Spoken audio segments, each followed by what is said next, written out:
গরিব লোক রে ভাই।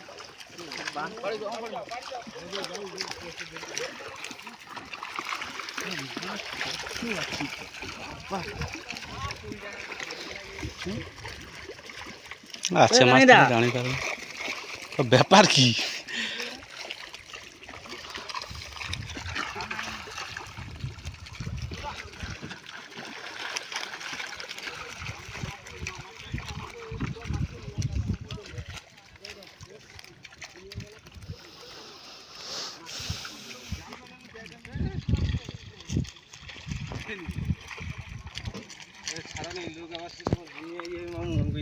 কি কিছু হবে না।